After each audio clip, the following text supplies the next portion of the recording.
Salut, c'est Cyril de Web de Fou, j'espère que tu vas bien. Aujourd'hui on se retrouve pour un nouveau podcast pour voir ensemble les problèmes de la publicité en ligne. On va aborder dans ce podcast un peu par où commencer, par quel support quand on veut faire de la pub, quoi mettre, où, comment, quoi choisir, bref on va aborder vraiment le thème de la publicité en ligne, mais avant ça tu connais le truc, tu cliques sur le bouton s'abonner. Tu vois dans la description il y a un lien, ça s'appelle rejoins mes contacts privés, tu cliques dessus, tu mets ton email et tous les matins tu reçois un podcast à forte valeur ajoutée avec des informations qui vont changer ta vie et ton business, crois-moi. Également dans la description tu vas trouver le groupe Telegram, tu cliques dessus, t'installes une appli, c'est hyper simple avec ton téléphone, et tu rejoins le groupe, on est quelques centaines. Alors là j'ai changé récemment, j'ai mis un nouveau groupe, on est un peu moins, mais sur le principe tu retrouves ma vie à Dubaï, un peu de lifestyle, je te fais des petites vidéos, je te fais des audios, je te partage des images, tout ce que je peux pas faire dans mes podcasts, mes business, ma R&D, mes nouveaux tests business, bref il y a tout, je t'invite vraiment à le rejoindre en cliquant dessus. C'est parti, clique dessus et on y va pour le podcast. Le problème majeur de la publicité en ligne, c'est que on ne sait pas par où commencer, quel support. Il y a tellement de supports en fait. Est-ce que je commence la pub par Facebook? Alors on prend une formation sur Facebook. Est-ce que je commence la pub sur Google AdWords? Alors on essaie de se former à Google AdWords, donc c'est toujours pertinent. Puis les formations sont toujours généralement axées sur du début à la construction, à comment est-ce qu'on fait, tout ça, machin, et jusqu'au résultat, quoi, jusqu'aux conversions de vente, etc. En tout cas, moi mes formations sont axées plutôt comme ça. Donc on sait pas vraiment comment choisir, mais par contre on sait qu'on va avoir besoin de ces choses-là. Le problème qu'on a, c'est que dès lors qu'on suit une formation, quelque chose comme ça, on se dit ok, la pub en ligne, ça a l'air facile, il suffit de mettre de l'argent, placer un peu des textes, des images, et voilà. Et malheureusement, on oublie quelque chose, c'est que oui, ça marche un peu comme ça. Bon, évidemment, il faut savoir un peu rédiger des annonces ou mettre des bonnes images. Tu vois, tu vas pas mettre une image d'écureuil, et quand bien même si, mais tu vas pas mettre une image d'écureuil si tu vends, je sais pas moi, un téléphone. Mais quand bien même, tu peux trouver un lien entre l'image et le téléphone. Tu vois, entre un écureuil et un téléphone, tu vas pouvoir faire un lien. Mais ce que je veux appuyer surtout, c'est que peu importe ce que tu fais comme type de publicité, à la fin, tu as un problème de créativité. Tu as un problème de limite. Tu te sens vraiment limité, en fait. Et que quand même, tu saches pas par où commencer, quel support, tu peux à un moment donné te lancer sur un support. Moi, ce que je conseille toujours, c'est de focus sur un seul support. Prenons l'exemple de Facebook, qui est le plus accessible, pour moi, et qui est le plus accessible pour tout le monde, en fait. De mon point de vue. Et donc Facebook, t'y vas, t'installes tes pixels, c'est peut-être la partie la plus délicate, puis du coup derrière tu fais tes annonces, tes images, et puis j'ai envie de te dire, tu choisis ton audience, t'appuies sur un bouton et c'est magique. Donc c'est magique jusqu'à. C'est magique jusqu'à, puisque derrière ça, les 90% des gens s'arrêtent à ça en fait. Ok, j'ai fait une publicité, ça a fait des résultats, ça a l'air sympa, ouais, ça fait un peu d'argent, peut-être des fois ça n'en fait pas du tout, donc si ça n'en fait pas, ça peut être dû à beaucoup de sujets. C'est sûr que si demain t'as envie de te lancer en disant tiens j'ai un produit, je fais une page de vente parce qu'on m'a dit qu'il fallait faire une page de vente, on t'a dit il faut d'abord faire une page de capture, ensuite une page de vente, une page de commande et merci, du coup tu te retrouves à créer un petit funnel comme ça, un petit tunnel de vente, et puis tu fais une pub et tu dis voilà, je comprends pas, ça marche pas. Dans ta pub tu vas aborder un peu les notions de la publicité en disant tiens voilà, tu vas découvrir ça, tu vas avoir ça, etc.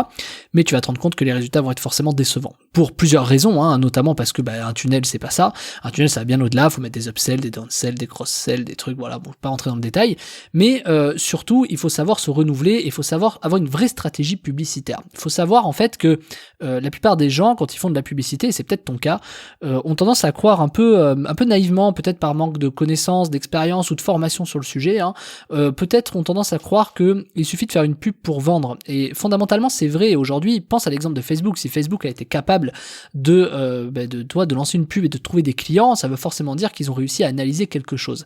Et quand on analyse ce quelque chose qu'ils ont eux réussi à analyser, tu te rends compte qu'en fait on tombe sur des choses assez simples, c'est-à-dire les gens sont sensibles à certaines choses et sont moins sensibles à d'autres choses. Et le problème c'est qu'on s'arrête là, c'est-à-dire dès lors qu'on voit que ça marche ou que ça marche pas, on change la pub, ou si ça marche on appuie, et en fait dans les deux cas ça marche pas forcément en fait.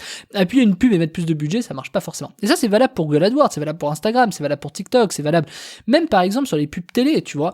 Par exemple, quand tu fais de la publicité sur une pub télé, tu vas faire en masse, tu vas spammer un maximum de chaînes de ta pub, on va dire, mais derrière, tu vas la changer, tu vas devoir les renouveler. Tu peux pas faire tourner une pub, il y a pas encore une pub, je sais pas, de Andros qui continue à tourner aujourd'hui, tu vois. Donc t'es toujours obligé de te renouveler. Et donc c'est le problème que je te disais, c'est la créativité. On a vite tendance à avoir un problème de créativité. Et quand bien même t'es de la créativité, le problème derrière, il est stratégique. Donc en fait, quand tu fais de la pub en ligne, ton problème principal, c'est Comment tu vends ton produit? Comment tu le marketes? Comment est-ce que tu vends le fait de marketer ce produit? Je m'explique, c'est comment tu vas attirer des gens pour arriver sur cette page, donc ça c'est le principe de la pub, et le fait de attirer ces gens, tu vas devoir forcément avoir une structure, tu suffit pas de faire une pub comme ça doit correspondre à certaines normes, surtout avec les compliance aujourd'hui, tu sais, chez Facebook, etc., faut faire gaffe à pas te faire fermer ton compte, faut faire gaffe à mettre les bons mots qui correspondent aux bonnes images, tu peux pas mettre vraiment ce que tu veux, tu sais, il y a plein de contraintes, etc., mais du coup, tout simplement, c'est compliqué pour toi parce que tu n'as pas de stratégie. Et cette stratégie, ce mot stratégie, il fait peur, tu vois. Il fait peur parce que je vais te donner cet exemple pour répondre qu'est-ce que ça veut dire le mot stratégie publicitaire, je vais t'en parler. Je vais te prendre cet exemple ou du dropshipping par exemple. Je trouve que c'est vraiment le parfait exemple.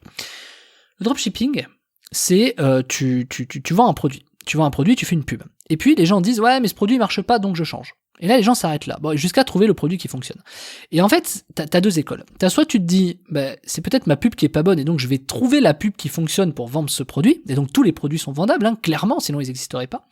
Ou alors, on se dit, cette pub ne correspond pas à ce produit, et donc on va changer de produit. Donc en vérité, si tu suis cette logique, vois ça comme un H, tu vois, t'as les deux barres du H et le trait du milieu, tu commences peut-être en haut du H, tiens, je vais tester un produit, et en bas du H avec cette pub, et en fait, tu vas essayer de tester un certain nombre de pubs en fonction d'un certain nombre de produits, jusqu'à ce qu'un type de pub corresponde à un produit. Et ça fonctionne, entre guillemets, bien. Le problème, c'est qu'il faut forcément avoir beaucoup de produits. Et toi, tu fais peut-être pas de dropshipping. Moi, par exemple, j'en fais pas. Donc, il faut trouver des systèmes, il faut trouver des capacités, il faut trouver des façons de faire de la pub qui, permettent de marcher tout le temps, que tu puisses te reposer, que tu n'aies qu'à changer ta pub peut-être tous les 6 mois, tu vois, des choses comme ça. Moi, aujourd'hui, c'est ce que je fais. Ou avoir des systèmes qui te permettent, aussi simplement que ça, de avoir en fait une sorte de scalabilité, donc dupliquer en fait ton business sur plusieurs supports. Par exemple, ce qui marche sur Facebook, ça marche sur Google AdWords, ce qui marche sur Google AdWords, ça marche sur TikTok, ce qui marche sur TikTok, max sur Facebook. Et tu vois, finalement, t'as le triptyque. Et donc, pour réussir à faire ça, il faut forcément une structure, il faut une vraie stratégie.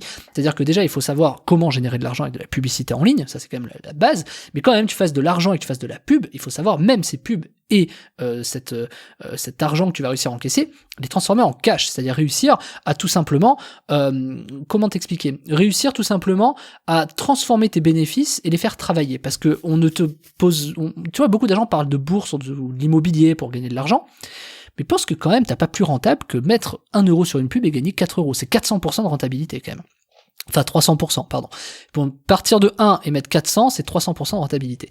Donc en fait, les gens oublient que la meilleure rentabilité aujourd'hui, de tous les secteurs qui existent, de tout ce qui peut exister au monde, c'est la publicité. La publicité parce qu'on va toucher un maximum de personnes. Je vais te donner encore une fois cet exemple sur l'immobilier. Tu vas mettre peut-être 100 000 euros sur un bien, on prend des chiffres simples, tu vas faire 10% de rentabilité, tu vas gagner 10 000 euros. Sauf que si tu mets 100 000 en pub et que tu fais 400 000, t'as juste gagné 300 000 au lieu de 10 000, quoi.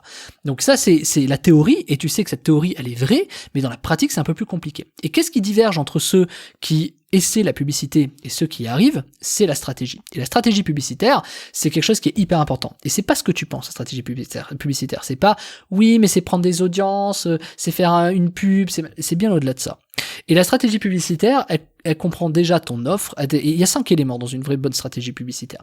Elle comprend ton offre, elle comprend plein d'autres éléments, je vais pas en parler là, mais derrière, une fois que tu as ces éléments, il faut savoir les organiser, il faut savoir les travailler, il faut savoir réussir à mettre en avant les angles qui correspondent à des types d'audience. Il faut savoir, par exemple, je sais pas, si tu t'adresses à quelqu'un qui veut voyager, tu vas pas avoir les mêmes mots qu'aux personnes qui veulent, par exemple, avoir un hôtel, tu sais, juste visiter un hôtel, ou visiter un musée, ou un truc comme ça. Tu peux pas avoir les mêmes mots, le même dialecte, etc.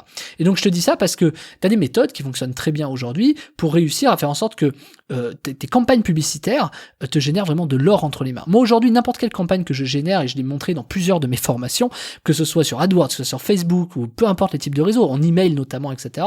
Toutes les formations que j'ai montrées et que j'ai faites aujourd'hui, je t'ai montré que sur la publicité, forcément ça faisait de l'argent. On faisait au minimum, grand minimum, x2, x3.